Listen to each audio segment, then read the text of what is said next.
and welcome to another Cigar Box guitar lesson. So we are continuing with famous riffs and tutorials of those famous riffs. So this is Sweet Home Alabama by Lynyrd Skynyrd. Great song. This is following on from some of the demo and sort of scale tutorials, scale lessons that we've been looking at recently. And we're on this particular blue one again because it's in the same key as the original song, which is standard open G for our 3-string tuning, which is G and D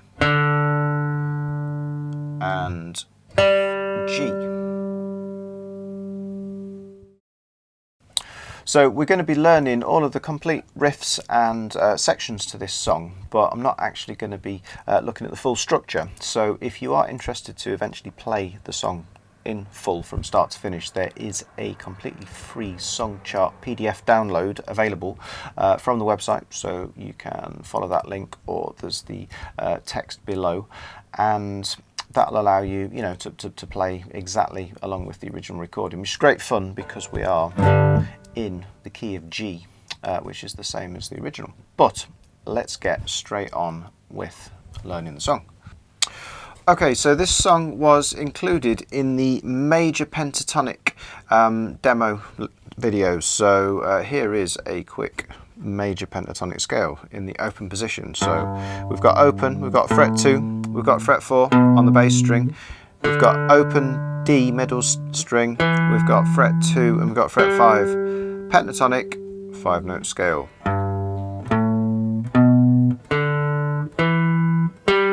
Alright, and you can carry on going up if you want. On the top string, frets 2 and 4, and then 7 and 9 up to the octave. So there's a video like sort of looking at this scale in a bit more detail, so you can check that one out if you want. It's on the playlist for this series of lessons. But starting with the song, it's basically got 3 chords, and almost the entire song is built around 3 chords. D, which is a fret 7 bar, C, which is a fret 5 bar, and open G, just the open strings. So in this lovely 3-string tuning, they are all power chords, as I've explained on numerous occasions. So if you want any, this is flat pick playing, by the way.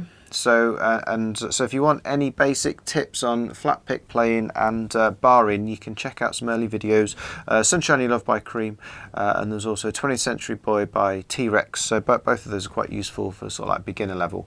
It's probably a little bit above beginner level. Some of the riffs are a bit tricky, but you can try your best. It's really good fun to play. So we're starting on D, but then when we drop down to the C, we're actually going to add an extra note in. We're going to keep fret 7 on the top string, and so that is a C add 9. So that's a D5, D power chord, but we'll call that one a C add 9, and then normal G. Okay, and so what we can do is we can do this particular picking pattern. I'm doing a tiny little bit of palm muting on the bass string. So the Metallica Enter Sandman looked at palm muting quite a lot, so you can review that there if you want. But it's basically bass string, and then it's strings 1, 2, 3, probably just up strokes there, and then down to the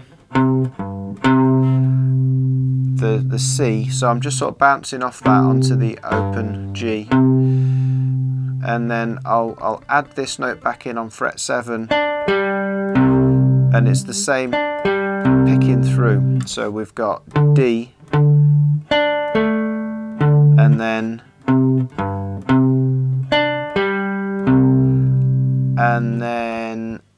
I'll just go 1, 2, 3 on the G. So I'll just do 3 bass picks just because we're tuned slightly differently to a 6-string guitar, which obviously the original was on 6-string. So it sounds very, very similar, but there's some slight variations, like that's not quite the right note from the C chord, and then we're just having to pick three notes on the D. But apart from that, it sounds pretty good. This riff's exactly the same though. So this riff is from the G major pentatonic, and it's hammer on from 2 to 4 on the bass string, and then play a middle D and pull off from fret 2 to the open on the middle D string, back to fret 4 on the bass string, and then a pull off from the top string, fret 2 to the open. So you've got hammer on, bass string 2 to 4, pick, open D, pull off from 2 to open on the D string, fret 4 on its own, pull off 2 to open on the top string. Now there's a variety of different ways that we're creating the notes here. So it's a bit funny. There's hammer-ons, there's picks, there's pull-offs, but all of them need to be the same length in combination.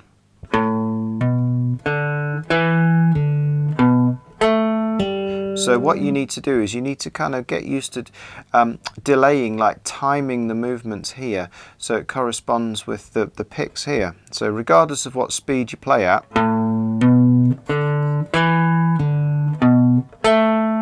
or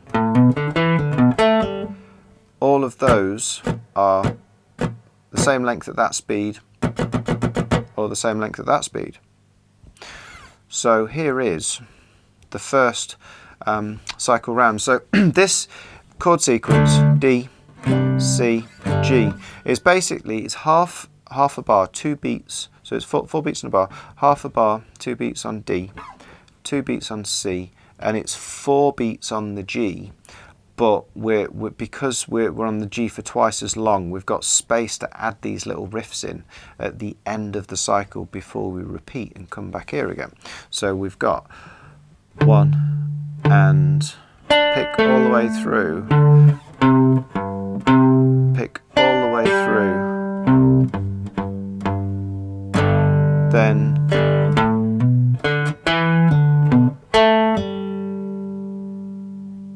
alright, so let's try that from a different angle. Now this is quite a sort of bouncy rhythm. It's quite a sort of 16th note rhythm. It might be, if you're American, that's generally the way you describe them. So it's here quite offbeat because that's a sort of 16th note rhythm. There's some 16th notes, quite staggered there. There's some 16th notes there. I'll do a couple of up picks on the open G chord.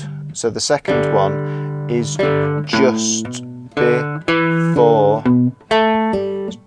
before that riff.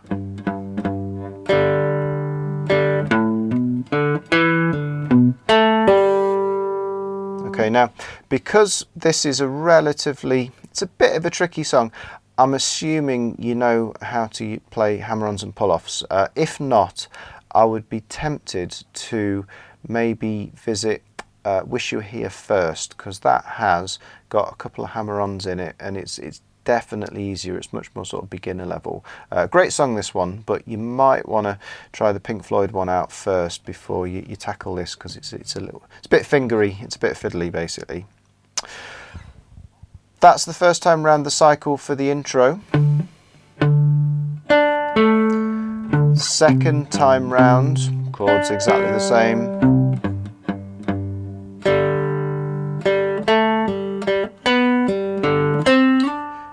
There's a nice twiddly riff on string 1 there, the high G.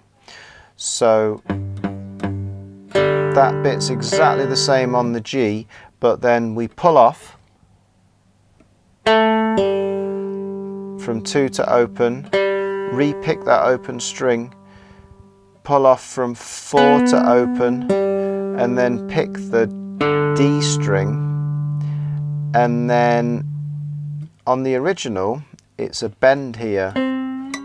I'm going to struggle to do that, to be honest. I've just done something funny to my strings even trying it. So I'm going to slide instead.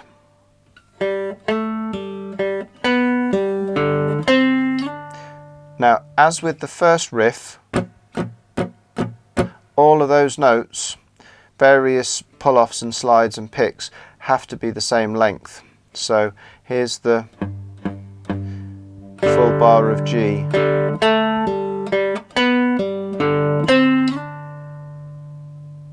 Let's try that from this angle. So I'm just slowing down a bit here. So you're getting a nice ping there when you're pulling off. Nice sort of smooth step up from 5 to 7. So the third time round the riff in the intro is exactly the same as the first time. So it's got that particular version. The fourth time round is much shorter. It just has a little sort of concluding. So there I'm doing a little side step from 3 to 4, and then just picking string, middle string and high G. Now technically speaking, that note isn't within the major pentatonic, but it's got a very sort of bluesy sound.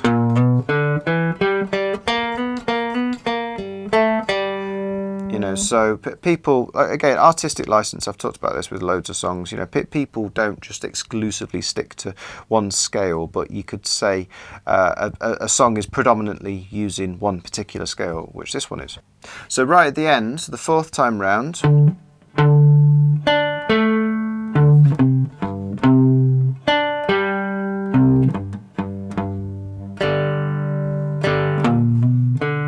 so I can still do exactly the same on the G.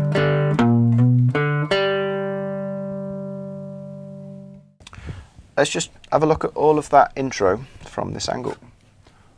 So we've got 3, 4.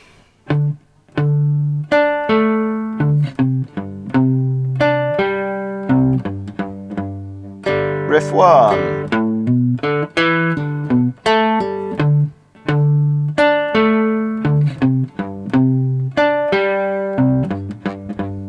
Riff 2.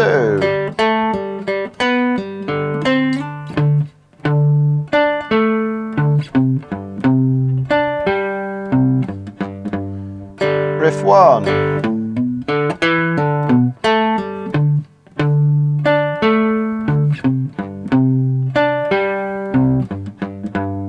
And short riff.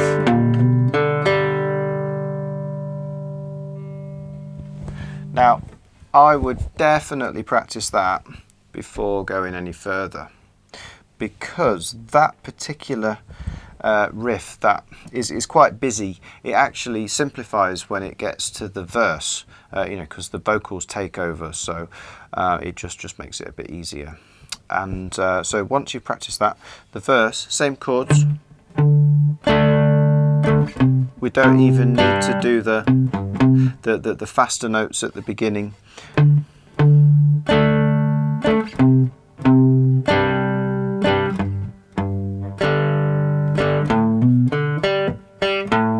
We have a very similar yet slightly different riff for the verse. So the chords go 1 and 2, 3 and 4. So that's just downs on the bass, again still a little bit of palm muting, and then like ups on the chords, and then same here, but then going into the verse riff, which is hammer on 2 to 4 again on the bass, and then just literally play string D and G, strings D and G, play the high G again, and then hammer on again. So you hammer on, pick through to G, play it again, hammer on again. let's just check that from this particular angle. So 3, 4.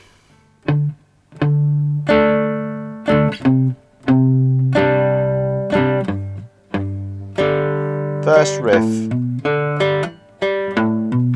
Now the second time, I'm just slowing down a little bit here, all we do is just stay on the G for a whole bar. So you can see just repeating that bass, bass, chord, chord, bass, bass, chord, chord.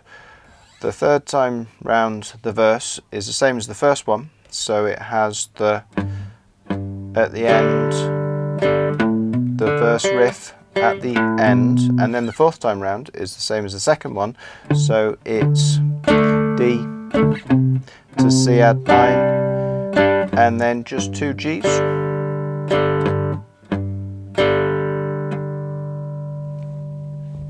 Okay, so hopefully, particularly if you can play the intro, that should be quite straightforward. And if you just listen to the timing on that riff, there's a kind of bit of a gap in the middle, isn't there? Just before you play the second high G. So a lot of the other riffs were continuous rhythm. This one's got a sort of pause in the middle. All right. After verse 1, we're going straight into the riff. So it's an instrumental break.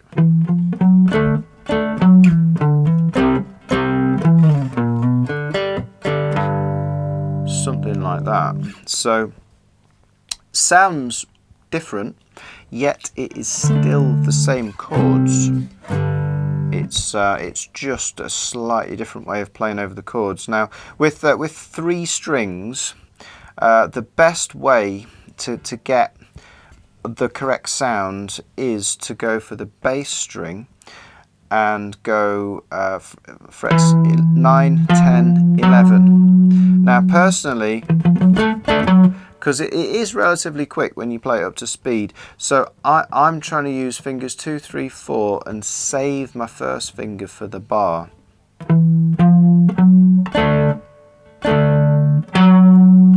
And you straight back to the little finger. So here I'm using fingers 2, 3, 4 on frets 9, 10, 11, bar, up pick, up strum even, twice. Again, we've got that sort of staggered offbeat 16th note rhythm all the way through this. It's quite bouncy. Straight back to fret 11 and slide down to 9.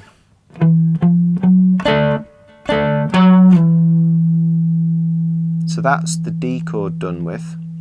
The C chord is similar, yet not exactly the same.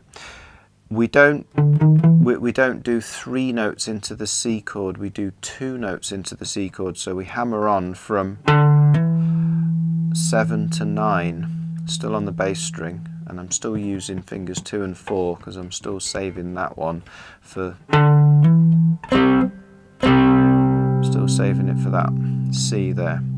So I'm not bothered about the C add 9 here. I'm just playing a straight C, straight bar. So hammer on, up again, back to this note here on fret 9. A slide off is you just at some point like relax the pressure so it sort of slides off to nowhere. It just goes bleh.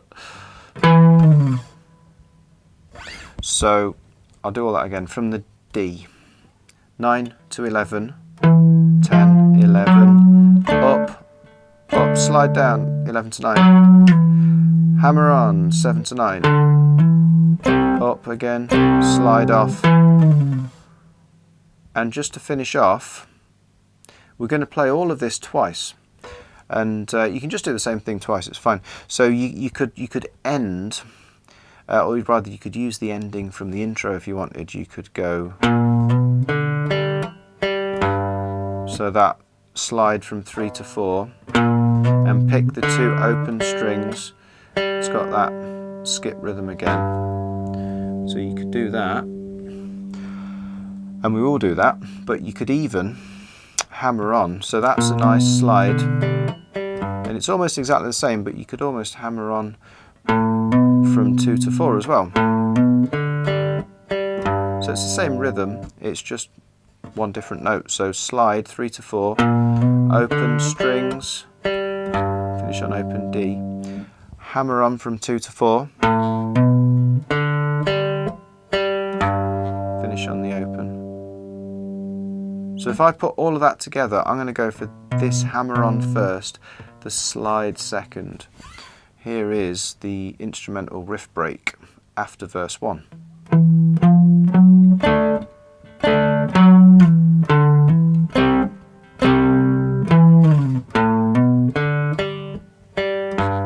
Three, 4, big gap, do it again.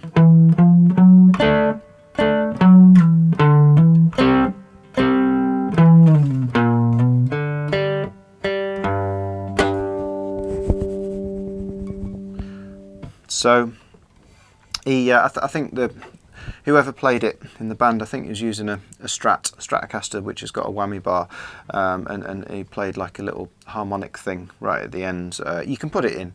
It's a bit of a sort of fancy thing.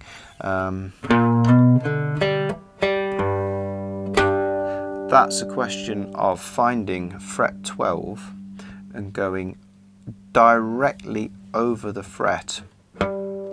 So you find the harmonics that sound like doorbells.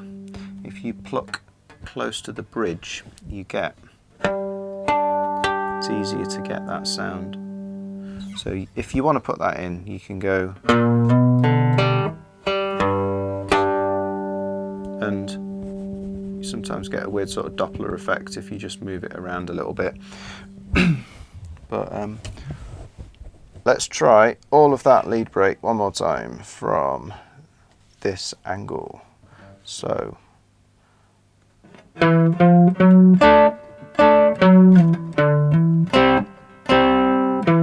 hammer on the first time, 3, 4. So we've got 1, 2,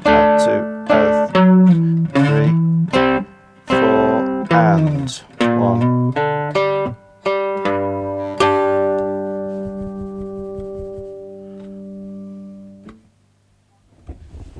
Okay, that's quite difficult as well. You know, like I said, this definitely isn't really beginner level, so you know, hopefully you're doing well with it, but don't worry if you're finding this challenging if you've not been playing for that long, because it's not necessarily the easiest song.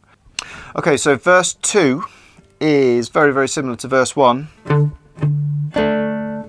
Back to the C add 9, verse riff.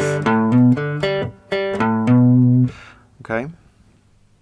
But then we have the second time round is just 2 Gs as before. The third time round is the verse riff. But the fourth time round, the chord sequence in verse 2, we are going to a riff that is leading, it's building us into the chorus, and it goes like this. So they're all sounding quite similar, aren't they? To be honest, it can be so easy to mix these up. It's all the same notes and hammer-ons, you know, very sort of country-esque, country rock, sort of like twangy guitar. But this is how it goes anyway, if you're able to distinguish one from the other. So we've got hammer-on, 2 to 4 on the bass string, 2 open strings, D and G, and then pull off, 2 to open on the middle string, and then hammer on, 2 to 4 on the bass again, and all of that has a continuous rhythm.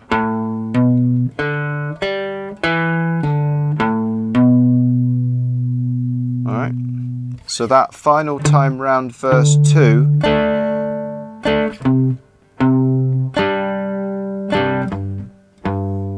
goes like this.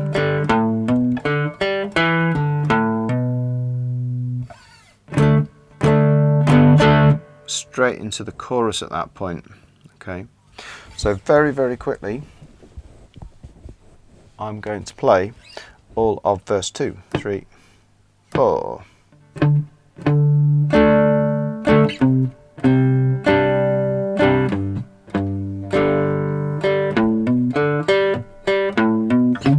That's our standard verse riff, and then full bar of strumming G, third time round,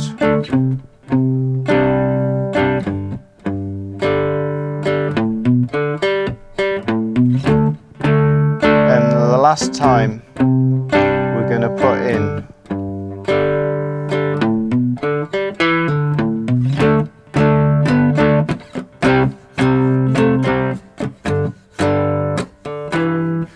put in the riff that builds into the chorus. And the chorus, I just played a little bit of it there, is it's still the same chords. I've not changed anything yet. Chord wise, it's D, C, G all the way through. Barring a chord and just adding notes onto the middle string. So we're using that particular approach for the chorus. So we're playing 2 Ds, and then we're playing 1 with fret 9 added in on the middle string, and then back to the D. So I'm probably going to do 3 downs and an up there.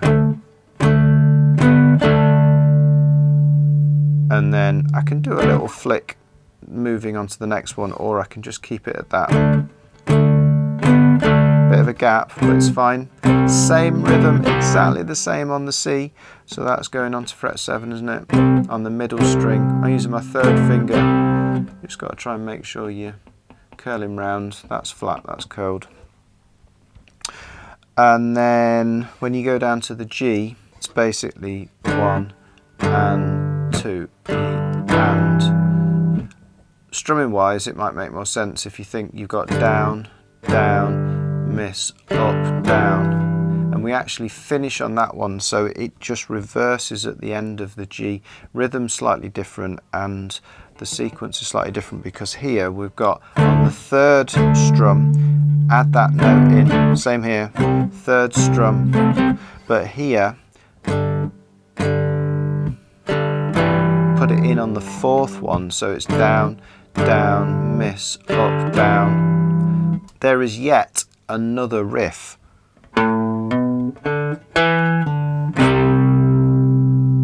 At the end of the first cycle round the chorus, which is, we're making pretty good use of frets 2 and 4 here, so we've got 2 hammering onto 4.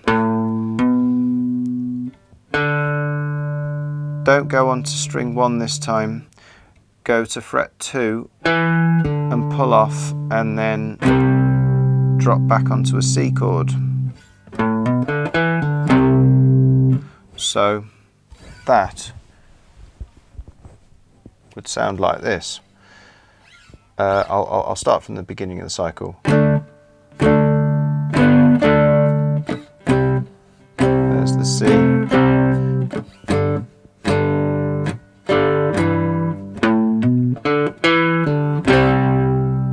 So down here on the G.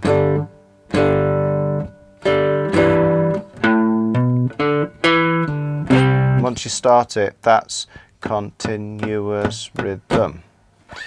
We've got another riff, probably one of the most country sounding riffs ever.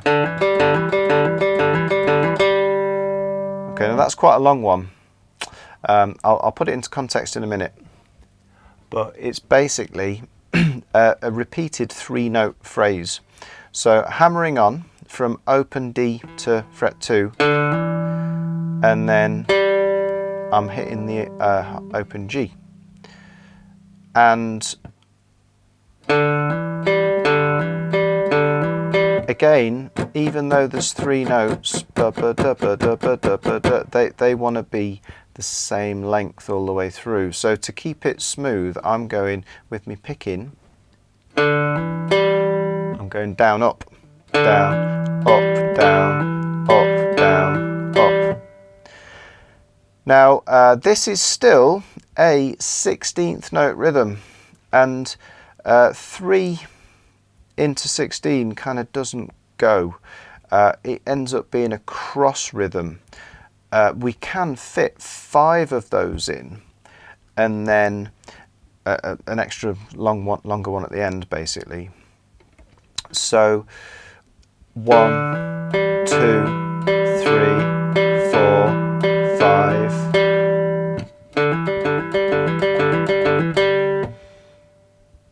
That's taken up a whole bar. So what that means is I can't play the G chord at all here. This is the second time round the chorus. So I've got D, C, 2, 3, 4, 5, and we're off again. And then the third time round, quite repetitive. Let's do the first riff.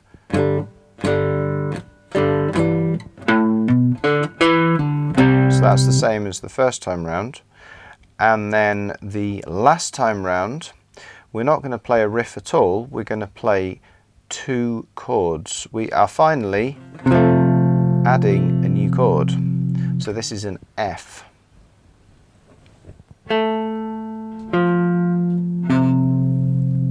So what we've got here is fret 2 on the top string, fret 3 on the middle string, and fret 5 on the bottom string. So this little finger can be quite difficult to bridge it round. But that's an F, and then keep that where it is, move this up, and there's a C.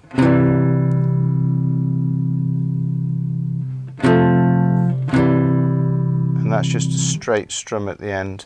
So the fourth time round, the C and the D and the C are the same.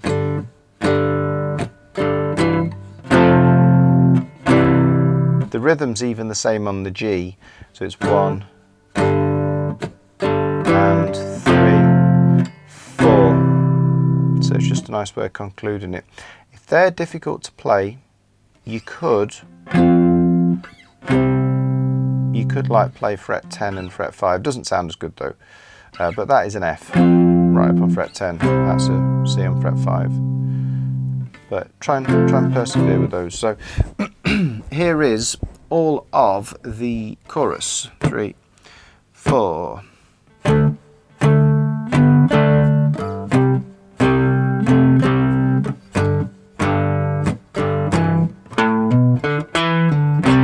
Second time.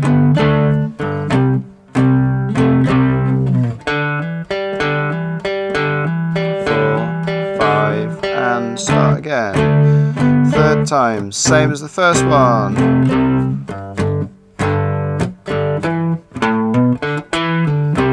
Last one.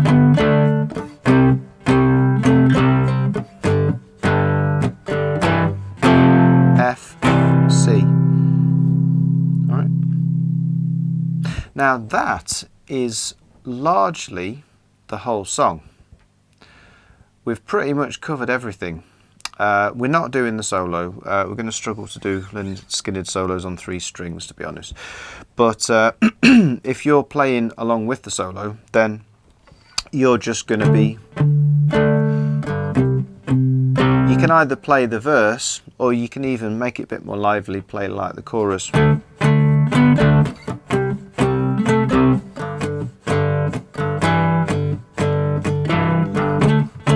You know, just kind of work an interesting rhythm around it. But basically, that's all of the different elements. Okay, so you've got your intro riff with the different little mini riffs within it, the intro. Then you've got the verse with a verse riff.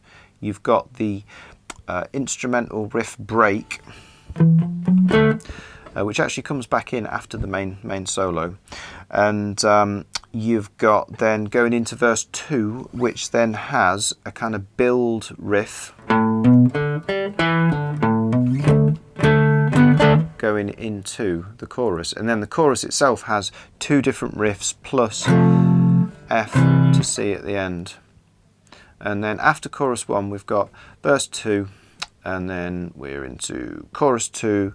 After chorus 1, there's a short little 4-bar solo, which is still D, C, G, and then it's verse 2, chorus 2, long solo, and then it goes back into that main riff. But then the best thing to do is to use the free PDF download. Alright, so I hope that was useful, and great song to play, really good fun, loads of great riffs, and like I said, we've covered everything, but not in its complete full entirety. So if you want to download the free song chart PDF, it'd be quite useful to help you to sort of play, so you know exactly where you should be when you're playing through the song, 'cause it's quite long. And if you're interested, you can also download scale and chord chart PDF, which is dead useful reference sheet, goes along really nicely with a load of the videos we've been doing recently for different songs using various different scales. But that's it. So we'll be back very soon with yet more famous song riff tutorial videos. So I'll see you here again soon on Coda Guitar.